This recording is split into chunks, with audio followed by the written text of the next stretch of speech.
welcome back to the 26th Annual Flying Pig Marathon live here on WLWT. Things kicked off at 6:30 this morning. About 18,000 runners out here, either doing the full, the half, or a relay leg. 39,000 participants throughout the weekend. We want to get right on out to WLWT News 5's morning anchor, Megan Mitchell. She's right there at mile 13 if it's for the half, 26 for the full, and as usual, she is full of spunk. Hi, Megan.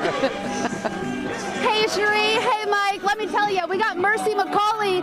The parents organized all of the students come out here, and they are blasting music. So in the last mile, for all of these runners, they're getting to get down a little bit. It's so much fun. People are joining in on the dances. We had some Soldier Boy action going on. How you feeling? How you feeling? Ooh, almost there, almost there. Oh, there you go, there you go. So this is the thing. Right here is where people are going to start to feel a little bit woozy. They know they have one more mile, but we've got such a support system here to get them to that finish line. There's amazing stories along this route as well. You see other runners holding runners up so that they can get to that finish line. You have people from Mercy McCauley coming out, giving them water bottles to make sure that they're okay. This is about community, it's about teamwork. It's, yes, an individual race, but it's so much more about the people who are here, the stories that they come with. We got a little quiet on set right now. Maybe we can all take a breather. But then we've got the beat dropping again, you guys. We are so happy to be out here. One more mile until they reach that finish line. I'll send it back to you guys. All right, keep dancing away there. Megan Mitchell over there having fun with some of the participants as they run by her on the final stretch. Again, if you're just joining us, it's Mike and Cherie and Doug Oberding, who is on the board here at the Flying Pig Marathon, has been for a long time. We're down to the last mile, less than that for the lead male runner, Jason Salyer. Doug trying to defend his title, ran a 2:27.10 last year, on pace to be very close to that. Maybe beat it. He might run the exact same time. How we doing? How we doing right now? Yeah, he's looks like he's getting right about to 26 miles, so he's just about 0.2 away. Right. Yeah, he's going to come in right around 26, 27. This guy is really incredible. He wants to win all of the marathons across Ohio. He's already done so for 3 of them. He won the Flying Pig last year. He also won the Toledo Glass City Marathon, and as well as the Air Force Marathon in 2022.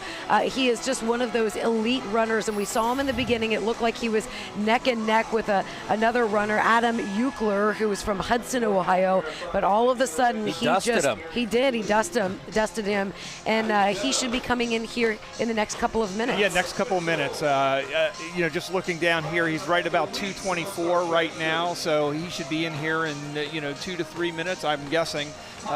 He looked really strong, so there is that little rise that happens past the boathouse, but then you get to kind of cruise a little bit downhill into here. So he's past any difficult stretch on the course, and I think the energy of the crowd's hopefully going to bring him home.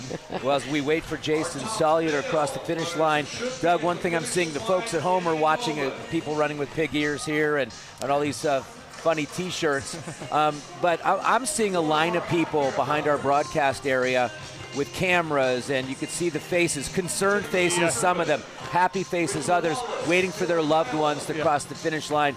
And it's really neat to see. You have the people who get up at 4 in the morning or 5 in the morning to come down and run, and then you see the people who come down here to support as we're watching Jason running up that hill you talked about in the home stretch. You see the number 26 behind him.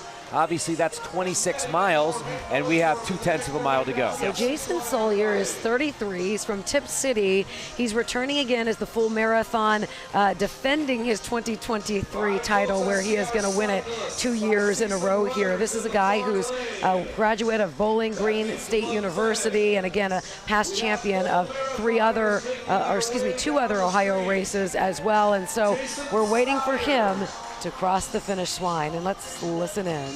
He's going to beat last year's time. Yeah, it looks like it. He's getting pretty close. You'll see when we get the suspension bridge in the background, you'll know he's just, there he is, yep. And so for all of you watching at home, and you're seeing all of these other runners, of course. He's fired up. Yeah. Yeah. There he is. Yeah. Good for him. That's awesome. Yeah. Did he beat his time, Doug? Oh, you know, did. let's see. 2:26. Yes, he did. Yes, he got it by about a minute, I would say. Yeah, a little bit more than a minute.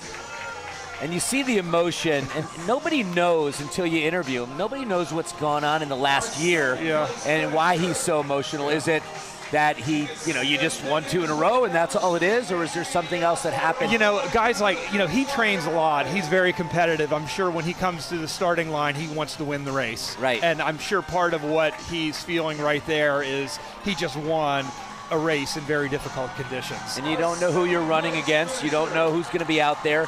And to do it 2 years in a row against a lot of different people, that's really something special. It is very special. He's crying. Look at him. Yeah. Oh, yeah. That's awesome.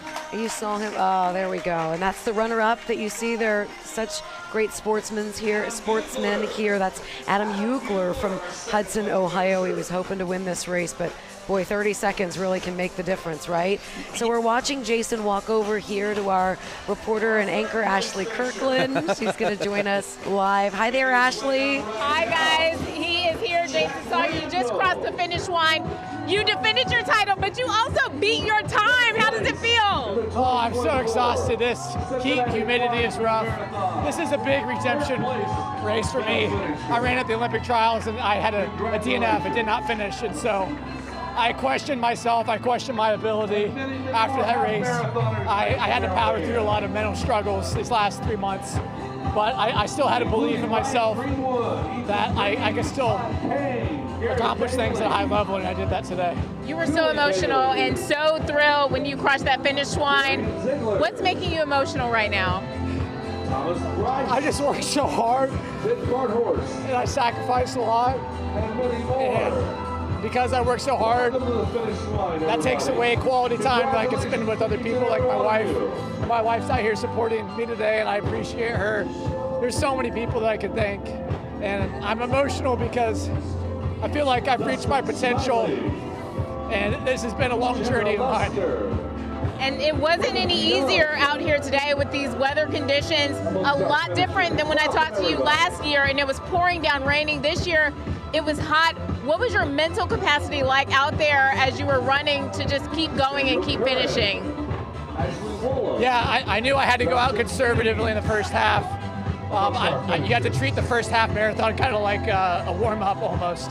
Now, the second place guy, he and I traded leads several times.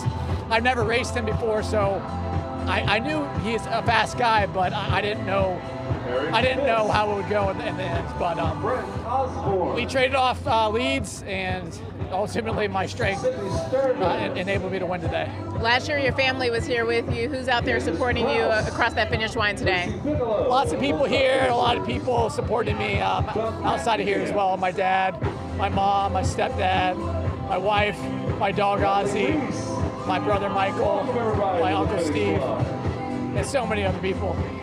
Jason, go get some rest. You deserve it.